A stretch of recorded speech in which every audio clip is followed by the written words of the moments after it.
नयाँ करार। यदि तपाईँले बाइबलको विषय सूची हेर्नुभयो भने दुईवटा ठूला संग्रहहरू पुरानो र नयाँ करार देख्नुहुन्छ। करार शब्दले एक करारको साझेदारीतालाई जनाउँदछ। यी दुवै संग्रहहरू यही करारको साझेदारीताको विषयमा छन्। ती दुवैले एउटा महान कथा जो इजरायल र सबै मानव बीच रहेको परमेश्वरको करारको साझेदारीताको जटिल कथा बताउँदछन्। पुरानो करारलाई यहुदी परम्परामा तनाक भनिन्छ। यो एउटा 39वटा इजरायली ग्रन्थहरूको एकीकृत संग्रह हो जुन कुराहरू लेखिन 1000 वर्षभन्दा बढी लागेको थियो। यसको विपरीत नयाँ करारका 27 पुस्तकहरू 30 देखि 40 वर्षको अन्तरालमा अस्तित्वमा आए। ती सबै येशूका प्रथम पुस्ते चेलाहरूले लेखेका थिए। सुरुदेखि नै ख्रिस्टियन समुदायहरूले ती पुस्तकहरू सङ्कलन गरे अनि पुरानो करारको साथसाथमा येशूतिर डराउने एकीकृत कथाको रूपमा पढ्न थाले। नयाँ नियमको सुरुवात 4 कथात्मक पुस्तकहरूबाट सुरु हुन्छ। समग्रमा यिनीहरूलाई सुसमाचार भनिन्छ। यी पुस्तकहरूले नासरतका येशूको जीवन, मृत्यु र पुनरुत्थान सुसमाचारको वास्तविक घोषणा हो भनी बताउँदछन्। यी पुस्तकहरूपछि 5औं कथात्मक पुस्तक प्रेरितहरूको काम रहेको छ। यहाँ पुनरुत्थान हुनुभएका येशूले प्रेरितहरूलाई आदेश दिनुहुन्छ। प्रेरितको अर्थ पठाइएकाहरू हो। तिनीहरू येशूका प्रतिनिधिहरूको रूपमा त्यस प्राचीन संसारभरि उहाँको बारेमा सुसमाचार फैलाउन नियुक्त गरिएका छन्। यो पुस्तकपछि प्रेरितहरूद्वारा लेखिएका पत्रहरूको संग्रहहरू रहेको छ। यी पुस्तकहरू मण्डली अर्थात् येशूका चेलाहरूका स्थानीय समुदायहरूको लागि सिकाउन र निर्देशन दिनको लागि लेखिएका थिए। 13वटा पत्रहरू पावल प्रेरितसँग सम्बन्धित छन्। तिनीहरू लेखिएका समयको क्रममा नभई लामोदेखि छोटो पत्र गरी मिलाइएको छ। त्यसपछि हिब्रूहरूको पत्र आउँछ। यो पत्र अज्ञात तर प्रेरितहरूसँग नजिक रहेका व्यक्तिद्वारा लेखिएको हो। त्यसपछि याकुब, यहुदा, पत्रुस र यूहन्नाका पत्रहरू पर्दछन्। 2 जना येशूका भाइहरू थिए भने अरू 2 जना उहाँका प्रथम चेलाहरू मध्येका थिए। नयाँ नियमको अन्तिम पुस्तक प्रकाश हो। 7 मण्डलीहरूलाई लेखिएको पत्रले येशूका सबै चेलाहरूलाई अगमबाणीको वचनद्वारा चुनौती र सान्त्वना प्रकट गर्दछ। हो, यी सबै नयाँ नियमका पुस्तकहरू हुन्, तर यी सबै पुस्तकहरूले के का बारेमा बताउँछन् अनि यी सबै पुस्तकहरू कसरी पुरानो करारसँग मिली एक एकीकृत कथा बन्दछन् त? यसरी विचार गर्नुहोस्। बाइबल धेरै अभियानहरूका घटना र वृत्तान्तहरूले भरिएको एउटा लामो कथाको विवरण हो।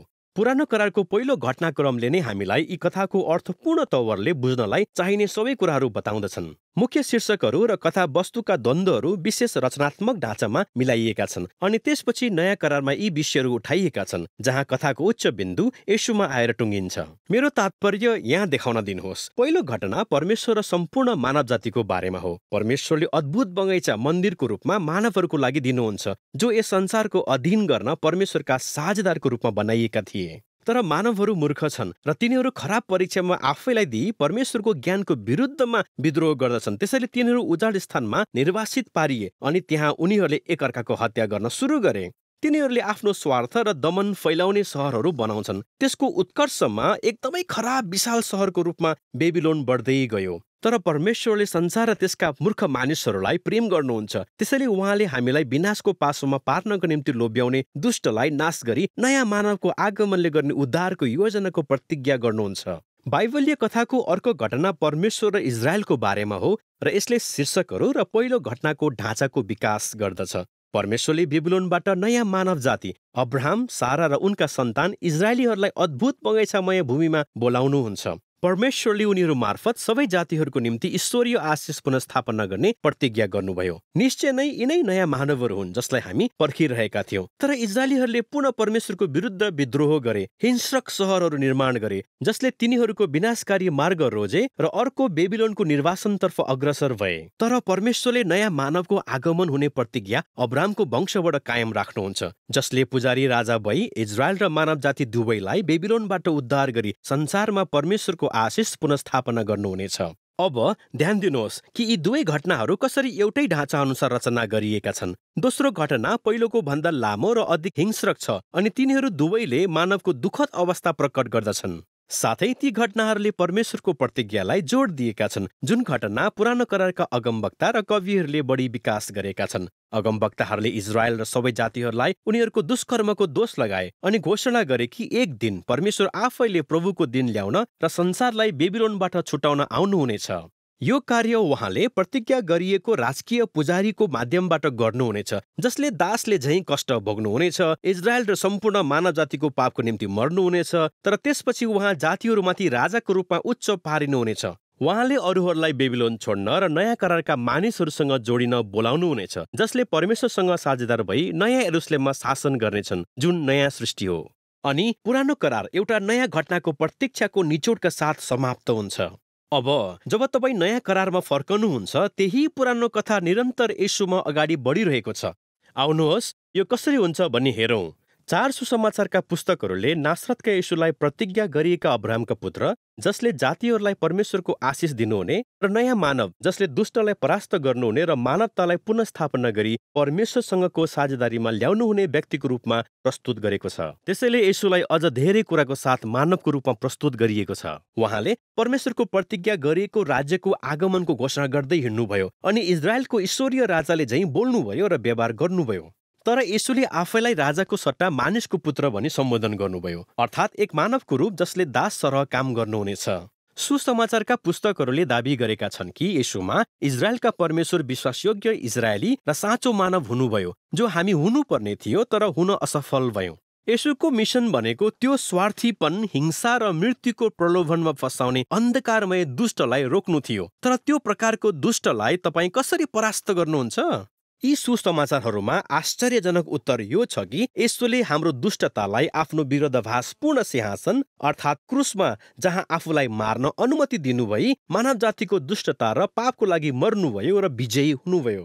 अनि उहाँ आफैले सिकाउनु भए अनुसार जीवन बिताउनुभयो। अहिंसा, क्षमादान र बलिदानपूर्ण प्रेम जस्ता शिक्षाहरू संसारमा सबैभन्दा शक्तिशाली कुराहरू हुन्। अनि परमेश्वरको यस संसारप्रतिको आफ्नो प्रेम हाम्रो दुष्टता वा मृत्युभन्दा शक्तिशाली छ, किनकि येशू नयाँ जीवनमा पुनरुत्थान हुनु नयाँ मनुष्यत्वको नमुना थियो। अनि यसले हामीलाई प्रेरितको कथातर्फ डोर्याउँछ। पवित्र आत्माद्वारा परमेश्वरले येशूका चेलाहरूलाई संसारमा येशूको जीवन र प्रेम फैलाउन शक्ति दिनुहुन्छ, जसै उनीहरूले मानिसहरूलाई आफ्नो पुरानो मनुष्यत्व त्याग्न र नयाँ मानव भई येशूको बहुजातीय परिवारमा सामेल हुन आमन्त्रित गर्दछन्। प्रेरितहरूले लेखेका पत्रहरू यस कथामा यही नै मिल्न आउँदछन्। यही ठाउँमा प्रेरितहरूले तत्कालीन क्रिस्चियन समुदायहरूलाई सम्बोधन गरी यो देखाउँदछन् कि पुनरुत्थान हुनुभएको राजा येशूको सुसमाचारले कसरी इतिहास परिवर्तन गर्दछ र हाम्रो जीवनको प्रत्येक भागलाई नयाँ रूप दिँदछ। उनीहरूले सुसमाचारको वर्णन, पुरानो करारका कथाहरू र येशूका जीवनीहरूबाट निरन्तर प्रचार गरे अनि कसरी यी बाइबलीय कथाहरूमा हामी आफ्नै जीवनका कथाहरू देख्न सक्छौं भनी देखाए। सम्पूर्ण मानव जाति बेबिलोनको निर्वासनको पासोमा पर्यो, तर येशू नयाँ घरको सृष्टि गर्न आउनुभयो। हामी सबै स्वार्थी र पाप जस्ता विभिन्न प्रकारका मिश्र देशको दासत्व जस्ता कुराहरूमा जिरहेका थियौं, तर येशूले हामीलाई स्वतन्त्र गरी प्रतिज्ञाको देशमा लैजान निस्तारको थुमाको रूपमा मर्नुभयो। हाम्रो पुरानो मानवता मृत्युको धुलोसँग बाँधिएको छ, तर येशूको पुनरुत्थानले नयाँ मानवताको लागि नयाँ भविष्य खोलिदिएको छ। हामी यहाँ वर्तमान दुष्ट युगमा बाँचिरहेका छौं, तर येशू र पवित्र आत्माद्वारा नयाँ सृष्टि अहिले यहाँ प्रस्फुटन भएको छ। अब यसले हामीलाई प्रकाशको पुस्तकतर्फ लैजान्छ, जहाँ सम्पूर्ण बाइबलीय कथाहरू सँगसँगै शक्तिशाली, अलङ्कारिक तथा चित्रात्मक रूपमा प्रस्तुत गरिएको छ। येशूलाई एउटा मारिएको रक्ताम्य थुमाको रूपमा चित्रण गरिएको छ, जो संसारको ईश्वरीय राजाको रूपमा उच्च पारिनु भएको छ। उहाँले आफ्ना मानिसहरूलाई दासत्व र बेबिलोनको निर्वासनबाट स्वतन्त्र गर्दै हुनुहुन्छ, जसले बेबिलोनको प्रभावको प्रतिरोध गर्दछन् र उनीहरूले पनि आफ्ना मारिएका अगुवासँगै कष्ट भोग्नु पर्नेछ। तर जब पुनरुत्थान भएका राजालाई पछ्याउनुहुन्छ, मृत्युले समेत नयाँ सृष्टिको सुरुवातलाई रोक्न सक्दैन, जुन चाहिँ यहाँ नयाँ यरुशलेमको बगैँचाको मन्दिरको रूपमा चित्रण गरिएको छ, जुन मानिसहरूको निम्ति लामो निर्वासन पछिको साँचो घर हो। अनि यसरी बाइबलको अन्तिम पृष्ठमा स्वर्ग र पृथ्वीको पुनर्मिलन हुन्छ। नयाँ मानवहरूले बाइबलको पहिलो पृष्ठमा भनिए चाहिँ परमेश्वरको प्रेम र शक्तिमा एकसाथ संसारको शासन गर्छन्। नयाँ करार यिनै दस्तावेजहरूको एक उल्लेखनीय संग्रह हो। यिनीहरूले प्रेरितहरूको गवाईलाई प्रतिनिधित्व गर्दछन्, जसले हामीलाई पुनरुत्थान हुनुभएका येशूलाई देखाउँदछन्। अनि परमेश्वरका आत्माद्वारा यी मानवीय शब्दहरूले पहिलोदेखि 21औं शताब्दीसम्म ईश्वरीय आशाका वचनहरू बोलिरहेका छन्। प्रत्येक पुस्तकले यो देखाउँदछ कि कसरी येशू र पवित्र आत्माद्वारा परमेश्वरले हाम्रो संसारलाई नवीकरण गर्ने नयाँ सृष्टिको मुख्य लक्ष्यतर्फ डोर्याउँदछ। तसर्थ कथाको अन्त्य वास्तवमै नयाँ कथाको सुरुवात हो, जुन अझै बताउन बाँकी नै छ। यही नै नयाँ करारको वृत्तान्त हो।